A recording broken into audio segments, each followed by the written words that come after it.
ಇನ್ನು ಮುಂದುವರೆದು ಮಾತನಾಡಿರುವಂತಹ H K Patil ಹಾಗೆ ಯತೀಂದ್ರ ಅವರು ಕೂಡ ಮಾತನಾಡಿದ್ದಾರೆ.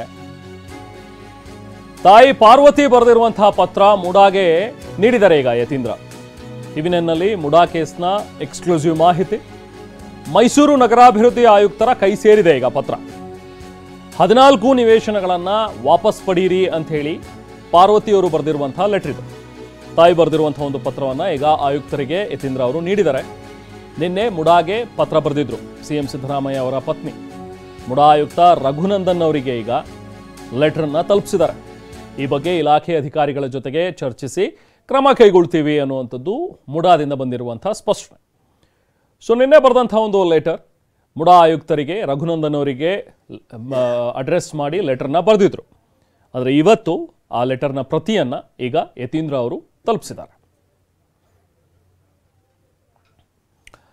ಸೊ ಬನ್ನಿ ಮತ್ತಷ್ಟು ಡೀಟೇಲ್ಸ್ ಪಡೆಯೋಣ. ನಾವು ಪ್ರತಿನಿಧಿ ರಾಮ್ ನಮ್ಮ ಜೊತೆಗೆ ಸಂಪರ್ಕದಲ್ಲಿದ್ದಾರೆ. ರಾಮ್, ನಿನ್ನೆ ರಾತ್ರಿಯಿಂದ ಆಗ್ತಾ ಇರುವಂತಹ ಬೆಳವಣಿಗೆಗಳು, ನಿನ್ನೆ ರಾತ್ರಿನೇ ಲೆಟರ್ ಬರೆದಿದ್ರು, ಬಟ್ ಆಯುಕ್ತರಿಗೆ ಇವತ್ತು ಯತೀಂದ್ರ ಅವರು ತಲುಪಿಸಿದ್ದಾರೆ. ಏನಾದರೂ ಮಾತಾಡಿದ್ರೆ ಈ ಸಂದರ್ಭದಲ್ಲಿ ಯತೀಂದ್ರ ಅವರು ಈ ವಿಚಾರಕ್ಕೆ ಸಂಬಂಧಪಟ್ಟಂತೆ, ಹಾಗೆ ಮುಡಾ ಏನಾದರೂ ಸ್ಪಷ್ಟನೆ ಕೊಟ್ಟಿದೆಯಾ ಈ ವಿಚಾರಕ್ಕೆ, ಸೈಟ್ಗಳನ್ನ ವಾಪಸ್ ಪಡೆಯೋದು? ಯಾಕಂದ್ರೆ ಇದೇನು ಲೆಟರ್ ಬರೆದು ವಾಪಸ್ ಕೊಟ್ಟೆ ಅಂದ ತಕ್ಷಣ ಅವರು ವಾಪಸ್ ತಗೋಬಿಟ್ರು ಅನ್ನುವಂಥದ್ದಾಗಲ್ಲ. ಯಾಕಂದ್ರೆ ರಿಜಿಸ್ಟರ್ ಆಗಬೇಕು ಅಥವಾ ಸೇಲ್ ಡೀಡ್ ಅದು ಕ್ಯಾನ್ಸಲೇಷನ್ ಆಗಬೇಕು, ಅದಕ್ಕೆ ಅದರದೇ ಆದಂತಹ ಒಂದು ಪ್ರೊಸೀಜರ್ಸ್ ಕೂಡ ಇರುತ್ತೆ. ಸೊ ಏನು ಮಾಹಿತಿ ಇದೆ ರಾಮ್? ಅರಮಾನ್, ಖಂಡಿತವಾಗಿಯೂ ಮುಡಾ ಪ್ರಕರಣದಲ್ಲಿ ಸಾಕಷ್ಟು ಸಂಚಲನವನ್ನು ಮೂಡಿಸಿದಂಥದ್ದು ಸಿಎಂ ಸಿದ್ದರಾಮಯ್ಯ ಅವರ ಪತ್ನಿ ಪಾರ್ವತಿಯವರು ತಮಗೆ ಸಿಕ್ಕಿರುವಂತಹ ಬದಲಿ 14 ನಿವೇಶನಗಳನ್ನು ನಾನು ವಾಪಸ್ಸು ಕೊಡ್ತಾ ಇದ್ದೇನೆ ಅಂತೇಳಿ ಮೈಸೂರು ನಗರಾಭಿವೃದ್ಧಿ ಪ್ರಾಧಿಕಾರಕ್ಕೆ ಒಂದು ಪತ್ರವನ್ನು ಬರೆದಿದ್ದು. ನಿನ್ನೆ ರಾತ್ರಿಯೇ TV9 ಈ ಒಂದು ಪತ್ರದ ಬಗ್ಗೆ ಸಮಗ್ರವಾದಂತಹ ಚಿತ್ರಣವನ್ನು ನೀಡಿತ್ತು. ಅಂದರೆ ಮಾಧ್ಯಮಗಳಿಗೆ ಆ ಒಂದು ಪತ್ರ ರಿಲೀಸ್ ಆಗಿತ್ತು. ಇದೀಗ ಇವತ್ತು ಬೆಳಗ್ಗೆ ಆ ಒಂದು ಏನು ಮೈಸೂರು ನಗರಾಭಿವೃದ್ಧಿ ಪ್ರಾಧಿಕಾರದ ಆಯುಕ್ತರಾದಂತಹ ರಘುನಂದನ್ ಅವರಿಗೆ ಆ ಪತ್ರವನ್ನು ಬರೆಯಲಾಗಿತ್ತು. ಅದನ್ನು ಖುದ್ದು ಸಿಎಂ ಸಿದ್ದರಾಮಯ್ಯ ಅವರ ಪುತ್ರ ಪರಿಷತ್ ಸದಸ್ಯ ಡಾಕ್ಟರ್ ಯತೀಂದ್ರ ಸಿದ್ದರಾಮಯ್ಯ ನೇರವಾಗಿ ತೆಗೆದುಕೊಂಡು ಹೋಗಿ ನೀಡಿದ್ದಾರೆ. ಅಂದ್ರೆ ನಿನ್ನೆ ಮಾಧ್ಯಮಗಳಲ್ಲಿ ಅದೊಂದು ಬಿಡುಗಡೆ ಆಗಿತ್ತು. ಅದರ ಜೊತೆಗೆ ಒಂದು ಭಾವನಾತ್ಮಕವಾದಂತಹ ಪತ್ರವನ್ನು ಸಹ ಬರೆದಿದ್ರು. ಆದರೆ ಈಗ ಲಭ್ಯವಿರುವಂತಹ ಮಾಹಿತಿ ಪ್ರಕಾರ ಆ ಒಂದು ಏನು ಮನವಿ ಪತ್ರ ಇದೆ ಆಯುಕ್ತರಿಗೆ ಅಡ್ರೆಸ್ ಮಾಡಿದಂಥದ್ದು, ಆ ಪತ್ರವನ್ನು ಮಾತ್ರ ಮುಡಾಗೆ ತಲುಪಿಸಲಾಗಿದೆ. ಅಂದರೆ ಪ್ರಮುಖವಾಗಿ ಈ ಒಂದು ನಿವೇಶನಗಳನ್ನು ಏನು ಬದಲಿ ನಿವೇಶನಗಳನ್ನು ಕಾನೂನು ಬಾಹಿರವಾಗಿ ಅಕ್ರಮವಾಗಿ ಪಡೆದಿದ್ದಾರೆ ಅಂತೇಳಿ ಸಾಕಷ್ಟು ಆರೋಪಗಳು ಕೇಳಿಬಂತು. ಅಷ್ಟೇ ಅಲ್ಲ, ಲೋಕಾಯುಕ್ತದಲ್ಲಿ FIR ಸಹ ದಾಖಲಾಗಿ ತನಿಖೆ ನಡೀತಾ ಇದೆ. ಈ ತನಿಖೆ ನಡೆಯುವಂತಹ ಸಂದರ್ಭದಲ್ಲಿ ತಾವು ಹೇಳದಂತೆ ಖಂಡಿತವಾಗಿಯೂ 14 ನಿವೇಶನಗಳ ವಾಪಸ್ಸು ಕೊಟ್ಟರೆ ಎಲ್ಲವೂ ಮುಗಿದೋಯ್ತಾ ಅನ್ನೋ ಒಂದು ಪ್ರಶ್ನೆ, ಚರ್ಚೆ ಸಾಕಷ್ಟು ಬಿಸಿ ಬಿಸಿಯಾಗಿ ನಡೀತಾ ಇದೆ. ಈ ಸಂದರ್ಭದಲ್ಲಿ ಅಧಿಕೃತವಾಗಿ ಅವರಿಗೆ ತಲುಪಿದೆ. ಯಾಕಂದರೆ ನಿನ್ನೆ ಬಂದಂಥದ್ದು ಎಲ್ಲ ಪತ್ರಗಳು ಸಹ ಮಾಧ್ಯಮಗಳಲ್ಲಿ ಬಂದಂಥದ್ದು ಮತ್ತು ವಾಟ್ಸಪ್ ಗ್ರೂಪ್ ಹರಿದಾಡಿದಂಥದ್ದು. ಅದು ಯಾವಾಗ ಸಂಬಂಧಪಟ್ಟಂತ ಇಲಾಖೆಗೆ ತಲುಪ್ತದೆ, ಅಲ್ಲಿಂದ ಅದರ ಮುಂದಿನ ನಡೆಗಳೇನಾಗ್ತದೆ ಇವೆಲ್ಲವೂ ಸಹ ನಿರ್ಧಾರ ಆಗ್ತದೆ. ಈಗ ಲಭ್ಯವಿರುವಂತಹ ಮಾಹಿತಿ ಪ್ರಕಾರ ಮುಡಾ ಆಯುಕ್ತರಾದಂತಹ ರಘುನಂದನ್ ಅವರಿಗೆ ಅಧಿಕೃತವಾಗಿ ಆ ಪತ್ರ ಕೈ ಸೇರಿದೆ. ಹೀಗಾಗಿ ಆ ಪತ್ರದಲ್ಲಿರುವಂತಹ ಅಂಶಗಳನ್ನು ಅವರು ಓದಿ ಅದಾದ ನಂತರ ಇಲಾಖೆಯ ಹಿರಿಯ ಅಧಿಕಾರಿಗಳ ಜೊತೆ ಚರ್ಚೆ ಕಾನೂನಾತ್ಮಕವಾಗಿ ಈ ರೀತಿಯಾದಂತಹ ಸಂದರ್ಭಗಳಲ್ಲಿ ಯಾವ ರೀತಿ ನಾವು ವರ್ತಿಸಬೇಕಂದ್ರೆ ಆ ನಿವೇಶನಗಳನ್ನು ವಾಪಸ್ಸು ಪಡೆದುಕೊಳ್ಬೋದಾ, ಮತ್ತೆ ಯಾವ ಕಾನೂನಿನಲ್ಲಿ ವಾಪಸ್ಸು ತೆಗೆದುಕೊಳ್ಬೇಕು, ಇದೆಲ್ಲದರ ಬಗ್ಗೆ ಚರ್ಚೆ ಆಗ್ತದೆ. ಒಂದು ವೇಳೆ ಅವುಗಳನ್ನು ತೆಗೆದುಕೊಳ್ಳೋದಾದ್ರೆ ಅದಕ್ಕೆ ಯಾವ ನಿಯಮಗಳನ್ನು ಪಾಲಿಸಬೇಕು ಅಂತೇಳಿ. ಯಾಕಂದ್ರೆ ಒಮ್ಮೆ ಮೈಸೂರು ನಗರಾಭಿವೃದ್ಧಿ ಪ್ರಾಧಿಕಾರದಿಂದ ಒಬ್ಬರ ಹೆಸರಿಗೆ ಖಾತೆ ಆದರೆ ಅದರ ಸಂಪೂರ್ಣವಾದಂತಹ ಮಾಲೀಕತ್ವ ಯಾರಿಗೆ ಖಾತೆ ಆಗಿರುತ್ತೆ ಅವರಿಗೆ ಸೇರುತ್ತೆ. ಹೀಗಾಗಿ ಈಗಾಗಲೇ ಬದಲಿ ನಿವೇಶನವನ್ನು ಕೊಡೋದ್ರ ಬಗ್ಗೆ ಸಭೆಯಲ್ಲಿ ಚರ್ಚೆ ಆಗಿತ್ತು. ಬದಲಿ ಜಾಗಗಳನ್ನು ಕೊಡುವಂತಹ ಸಂದರ್ಭದಲ್ಲಿ 14 ನಿವೇಶನಗಳು ಏನು ವಿಜಯನಗರದಲ್ಲಿ ನೀಡಲಾಗಿದೆ ಅದಕ್ಕೆ ಸಂಪೂರ್ಣವಾದಂತಹ ಖಾತೆಯನ್ನ, ಅಂದ್ರೆ ಪಾರ್ವತಿಯವರ ಹೆಸರಿಗೆ 14 ನಿವೇಶನಗಳ ಖಾತೆಯನ್ನ ಮಾಡಿಕೊಡಲಾಗಿದೆ. 14 ಪ್ರತ್ಯೇಕವಾದಂತಹ ಖಾತೆಗಳಿದಾವೆ.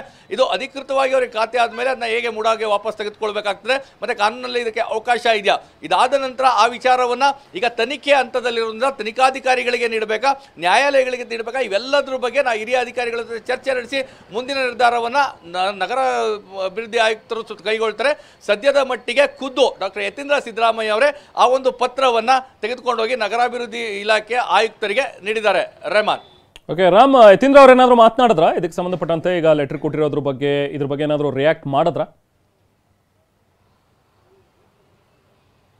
ಸದ್ಯದ ಮಟ್ಟಿಗೆ ಡಾಕ್ಟರ್ ಯತೀಂದ್ರ ಸಿದ್ದರಾಮಯ್ಯ ಆಗಲಿ ಸಿದ್ದರಾಮಯ್ಯ ಅವರಾಗಲಿ ಇದ್ರ ಬಗ್ಗೆ ಆ ಟ್ವೀಟ್ನಲ್ಲಿ ಸಿದ್ದರಾಮಯ್ಯ ಅವರು ಹೇಳಿದ್ರು ಬಿಟ್ಟರೆ ಯಾವುದೇ ಪ್ರತಿಕ್ರಿಯೆ ನೀಡಿಲ್ಲ. ಈ ಒಂದು ಲೆಟರನ್ನು ಕೊಡುವಂತಹ ಸಂದರ್ಭದಲ್ಲೂ ಸಹ ಯಾವುದೇ ಮಾಧ್ಯಮಗಳಿಗೂ ಸಹ ಮಾಹಿತಿಯನ್ನು ನೀಡಿಲ್ಲ ಅಥವಾ ಯಾವುದೇ ರೀತಿಯಾದಂತಹ ಪ್ರತಿಕ್ರಿಯೆ ನೀಡಿಲ್ಲ. ನೇರವಾಗಿ ಅವರು ಆಯುಕ್ತರ ಬಳಿ ತೆರಳಿ ಆ ಒಂದು ಪತ್ರವನ್ನು ನೀಡಿ ಈ ರೀತಿಯಾಗಿ ಒಂದು ಪತ್ರ ಇದೆ ಅದನ್ನು ತೆಗೆದುಕೊಳ್ಳಿ ಅಂತೇಳಿ ವಾಪಸ್ ಹೋಗಿದ್ದಾರೆ. ಯಾವುದೇ ರೀತಿಯಾದಂತಹ ಪ್ರತಿಕ್ರಿಯೆ ಇದುವರೆಗೂ ಯತೀಂದ್ರ ಸಿದ್ದರಾಮಯ್ಯ ಅವರು ನೀಡಿಲ್ಲ. ಮುಂದಿನ ಸಮಯಗಳಲ್ಲಿ ಅವರು ಯಾವ ಕಾರಣಕ್ಕಾಗಿ ಈ ರೀತಿ ಕೊಟ್ಟರು, ಯಾಕಂದ್ರೆ ಆ ಪತ್ರದಲ್ಲಿ ಒಂದು ಉಲ್ಲೇಖ ಆಯಿತು, ಪಾರ್ವತಿ ಸಿದ್ದರಾಮಯ್ಯ ಅವರು ಈ ಒಂದು ನಿರ್ಧಾರ ಏನಿದೆ ಇದಕ್ಕೆ ನನ್ನ ಪತಿಯವರಿಗಾಗಲಿ ಅಥವಾ ಮಗನಿಗಾಗಲಿ ಅಥವಾ ಕುಟುಂಬದವ್ರಿಗಾಗಲಿ ಹೇಳಿಲ್ಲ. ಇದು ನನ್ನ ನೇರವಾದಂಥ ನಿರ್ಧಾರ.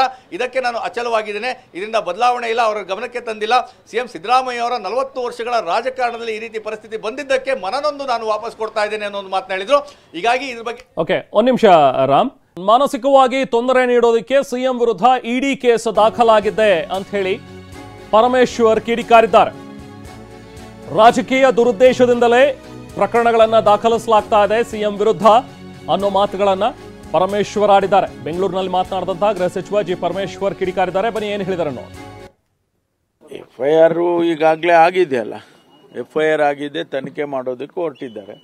ತನಿಖೆ ಮಾಡೋದಕ್ಕೆ ನಮ್ದೇನು ತಕರಾರಿಲ್ಲ ಅಂತಲೂ ಕೂಡ ನಾವು ಚೀಫ್ ಮಿನಿಸ್ಟರ್ ಹೇಳಿದ್ದಾರೆ, ತನಿಖೆ ಮಾಡ್ಕೊಳ್ಳಿತ್ತು. ಈ ಮಧ್ಯದಲ್ಲಿ ಅವರ ಶ್ರೀಮತಿಯವರು ನಮ್ಮ ಯಜಮಾನರಿಗೆ ರಾಜಕೀಯದ ದುರುದ್ದೇಶದಿಂದ ಅವರಿಗೆ ತೊಂದರೆ ಮಾಡ್ತಾ ಇದ್ದಾರೆ.